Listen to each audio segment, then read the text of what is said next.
오늘 출애굽기 6장의 말씀으로 언약 백성이란 주제로 말씀을 나누도록 하겠습니다. 신앙생활에 있어서 아주 중요한 것 중에 한 가지는 바로 정체성을 확인하는 것입니다.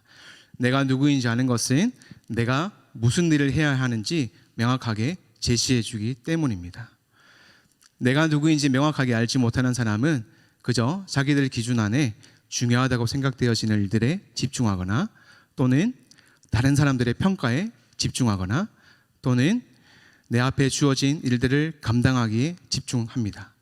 이렇게 정신없이 집중하다 보면은 내가 누구이고 내가 무슨 일을 하고 있는지에 대한 방향성을 상실할 때가 오기도 합니다. 우리가 23년 올 한 해를 시작하면서 여러 가지 계획들을 세우고 다짐들을 하는 시기가 지나 벌써 어느덧 한 해의 중반을 지나고 있습니다. 내가 지금 어디로 가고 있고 내가 무엇을 하고 있는지에 대한 방향성을 상실했다면 먼저 내가 누구인지에 대한 이해가 흐려지고 있다고 생각할 수 있습니다. 우리가 정체성을 확인하는 정말 중요한 이유 중에 한 가지는 내가 어디에 속해 있는지에 대한 이해를 가져다 주기 때문에 그렇습니다. 내가 어디에 속해 있고 내가 누구에게 속해 있는지에 대한 분명한 이해를 가질 때에 참된 신앙을 살아갈 수 있기 때문에 정체성을 확인하는 것은 아주 중요한 신앙의 단계인 것입니다. 우리 사회에서 정체성을 확인할 때 많은 사람들이 관계에 집중을 합니다. 그 관계 속에서 내가 누구인지를 확인하려고 노력을 합니다. 그래서 현 시대의 많은 사람들은 내가 누구인지 말하기 위해 끊임없이 남들과 비교하기를 집중합니다. SNS에 올라와 있는 유명한 사람들의 모습을 보면서 그 사람들에 대비해 나 자신의 모습이 어떠한지를 비교하기도 하고 또 때로는 그 순간에 내 모습을 좀 더 선명하게 제시하기 위해서 내 모습을 편집하기도 합니다. 참된 내가 누구인지 그리고 명확한 이해를 갖지 않고 보여지거나 갖추어지거나 편집되어 있는 자기 모습에 집중하곤 한다는 것입니다. 하지만 신앙을 가지고 있는 우리가 하나님의 말씀에 근거해서 내가 누구인지 이해하고 확인하는 것은 아주 중요합니다. 오늘 읽었던 본문 말씀인 출애굽기 6장 1절에서 8절의 말씀은 우리가 누구인지, 나 자신은 누구인지, 그리고 이 땅을 살아가는 우리가 하나님의 백성으로 어떻게 살아가야 하는지에 대한 정체성에 대해 명확한 교훈을 제시해주고 있습니다. 신앙의 정체성을 갖고 그리고 하나님을 따라 내가 누구인지 알고 무엇을 따라 살아가야 하는지를 오늘 이 본문을 통해 함께 나눠보도록 하겠습니다. 성경에서 신앙의 정체성을 가지고 있는 사람들은 하나님을 여호와라고 기억하는 사람들입니다. 오늘 읽었던 본문 2절 후반부의 말씀을 주목하여 보면 이런 말씀이 있습니다. 나는 여호와이니라. 3절 후반부에도 이런 표현이 나옵니다. 나의 이름을 여호와로 그들에게 알리지 아니하였고. 6절 앞부분에는 이렇게 표현되고 있는데 제가 한번 읽어보겠습니다. 그러므로 이스라엘 자손에게 말하기를 나는 여호와라. 동일하게 7, 8절에도 나는 여호와라 라는 말이 반복되어지고 있습니다. 이 짧은 구절 중 지적되는 맥락 중에서 하나님을 여호와라고 기록하고 있는 것입니다. 우리의 신앙의 정체성에 있어서 아주 중요한 것 한 가지는 하나님을 여호와로 기억하는 것입니다. 이전에 족장시대 때는 하나님의 이름을 엘로힘, 창조주 하나님, 엘샤다이, 전능하신 하나님, 엘올람, 영원하신 하나님, 이렇게 구체화된 이름으로 하나님을 기록하고 있었습니다. 하지만 출애굽기에 넘어와서부터는 하나님의 이름을 스스로 있는 자 여호와라고 이야기합니다. 그것은 전에도 있었고 지금도 계시고 앞으로도 영원히 계실 하나님이시라는 것입니다. 이 여호와라고 부른다는 것은 무엇을 뜻하는 것일까요? 여러 이름 중에 하나님을 여호와로 기억하는 것은 무엇을 의미하는 것일까요? 그것은 하나님의 특성, 하나님의 본성을 구체적인 어느 한 영역으로 특정해서 제한해서 받아들이지 말라는 것입니다. 하나님을 전인격적으로 기억하고 그 전인격적인 하나님을 확신하라는 것입니다. 하나님이 무엇을 하셨기 때문에 우리 삶 가운데 무엇을 해주고 계시기 때문에 그 하나님을 주목하는 것이 아니라 나를 지으셨고 지금 나와 함께 하시는 그 하나님이시기 때문에 그 하나님을 집중하고 의지하라는 것입니다. 여러분은 하나님의 어떤 모습을 기억하실 때 가장 기쁘십니까? 하나님이 어떤 특별한 모습으로 다가오기 때문이 아니라 하나님이 하나님이시기 때문에 그 기쁨을 누릴 때 그것이 참된 여호와를 기억하는 삶의 방식이 되는 것입니다. 우리의 삶에 항상 하나님을 인격적으로 기억하는 것은 우리가 세상을 살아갈 때 살아가는 삶에 있어서도 나타납니다. 저는 슬하에 9살 딸과 7살 아들이 있습니다.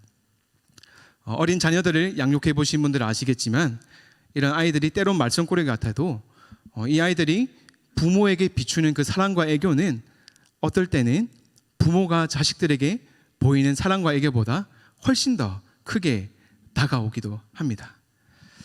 네, 저희 아내가 동의가 안 되는 표정으로 앉아 있는 것 같습니다. 네, 한 번은 저희 애기 엄마가 애들에게 이렇게 물어봤습니다. 애들아, 너희는 왜 아빠가 좋아? 라고 물어본 것입니다.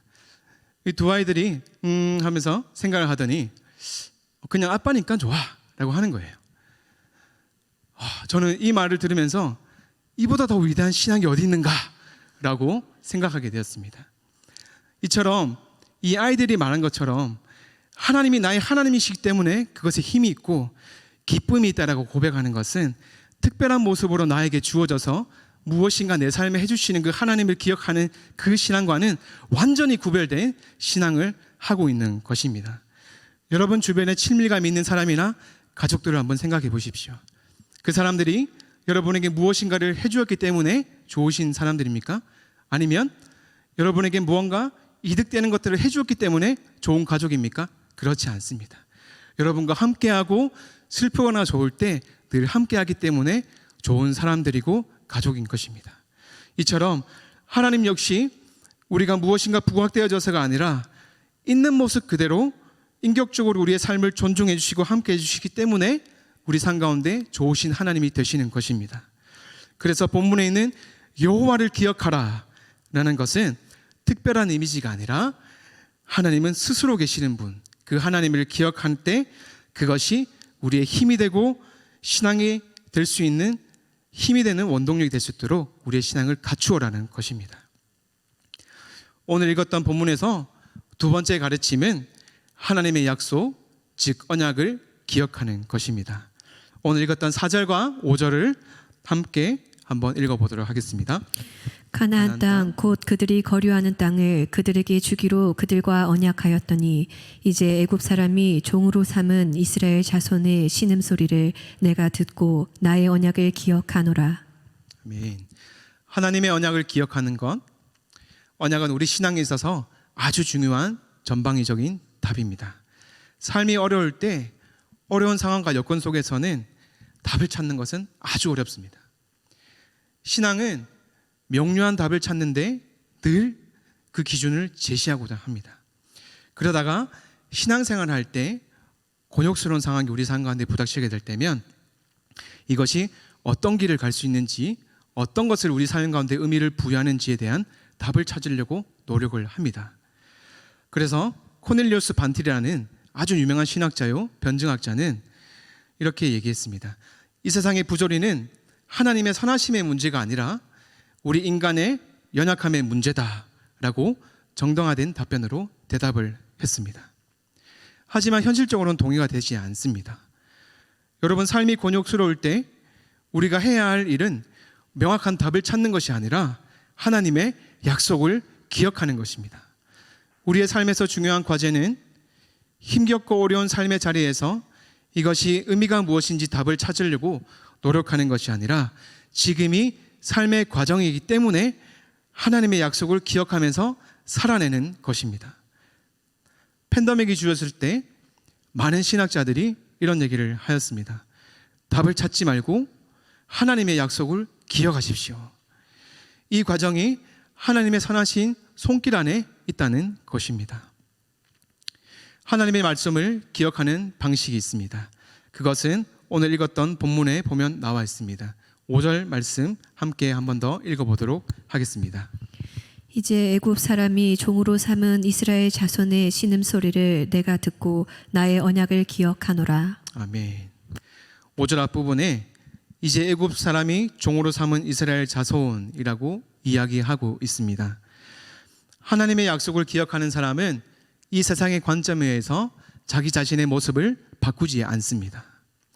애굽은 성취와 소유로 모든 것을 판단했던 사회였고, 그 배경 속에서 벽돌을 쌓고 있던 이스라엘 백성을 뭐라고 얘기했냐면 종이라고 이야기하였습니다. 즉 애굽 사람의 노예라고 하는 것입니다. 하지만 하나님이 이들에 대해서 바로 뒷부분에 이렇게 이야기합니다. 이스라엘의 백성, 하나님의 자녀라고 이야기하는 것입니다. 똑같은 대상이 한편에서는 종이 되는 것이고 노예지만은 다른 한편에서는 하나님의 자녀가 되는 것입니다. 우리가 살아가는 이 사회는 끊임없이 이 사회의 기준과 평가로 우리를 저울질합니다. 연약한 자, 실력 없는 자, 무기력한 자, 그저 그런 회사원, 회사나 학계에서 또는 공동체에서 집중받지 못하는 사람, 여러분을 가두는 수많은 언어들이 마치 이런 언어들처럼 주어질 것입니다. 하지만 이때 기억하십시오. 하나님의 언약은 이 세상이 규정하는 방식에 의해서 그냥 한 연약한 종이 아니라, 연약한 노예가 아니라 하나님의 자녀라는 것입니다. 누가 뭐래도 여러분은 소중한 하나님의 자녀입니다.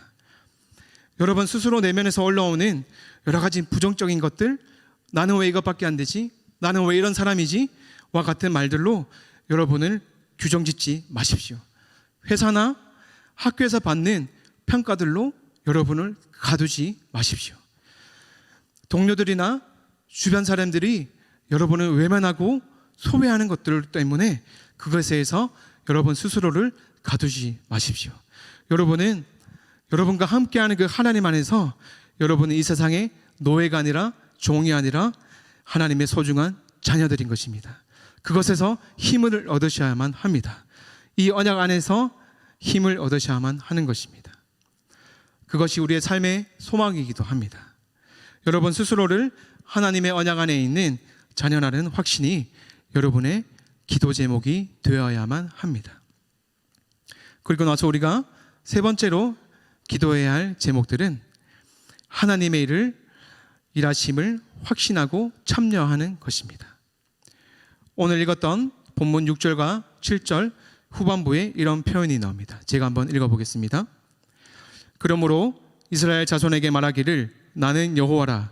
내가 애굽 사람의 무거운 짐 밑에서 너희를 빼내며 그들의 노역에서 너희를 건지며 편팔과 여러 큰 심판들로서 너희를 속량하여.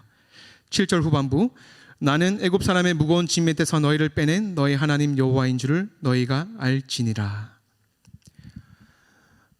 우리가 아무것도 할 수 없을 때, 우리의 삶이 원망할 때, 또는 한 걸음 한 걸음 걸어갈 힘조차 없고 오늘 하루 살아갈 힘조차 없을 때, 이 예배 시간에 나와 기도할 수 있는 힘조차 없이 무거운 마음으로 앉아있는 우리에게 아무것도 할 수 없는 이러한 상황은 이때가 바로 하나님의 일하심의 출발이고 시작인 것입니다.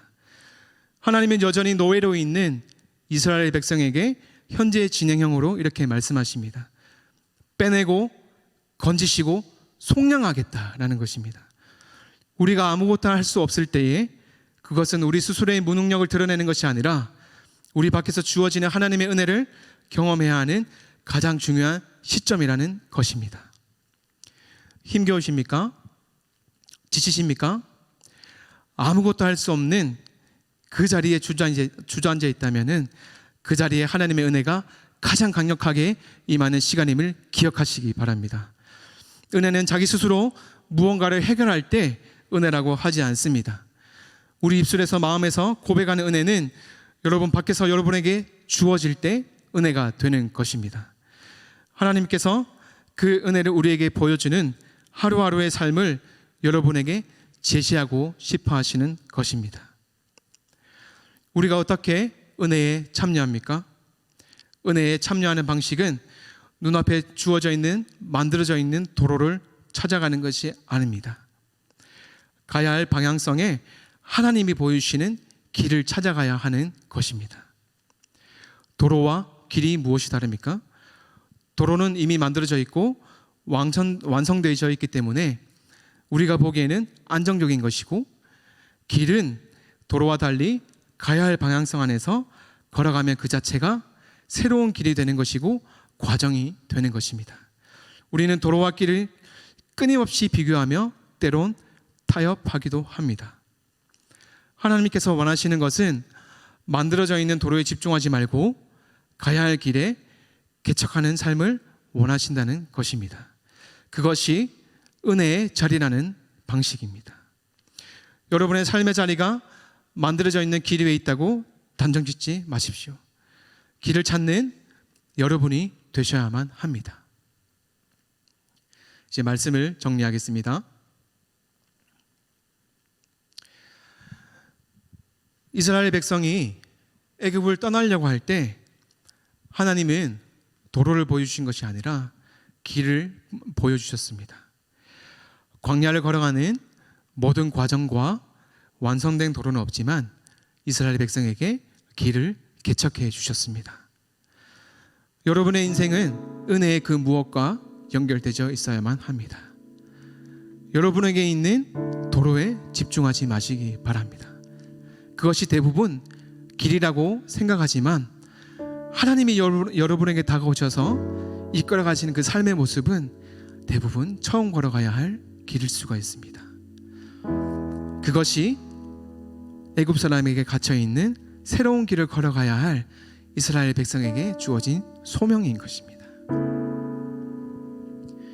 눈앞에 보이는 도로가 없다 해서 길이 없는 것은 아닙니다. 이스라엘에게 다가오셔서 새로운 길을 보여주셨던 그 하나님이 하루하루를 살아가는 여러분의 삶에 있어서 직장과 사업에 고군분투하고 학업에 충실히 임하며 가족을 위해 헌신과 수고와 봉사를 아끼지 않고 또 교회를 섬기며 공동체를 섬기며 앞으로 주어진 한 해 하반기 모든 과정에서 하나님의 길을 따를 때에 하나님이 만드신 길에 여러분 스스로를 내어 맡기시기를 소망하고 기도합니다.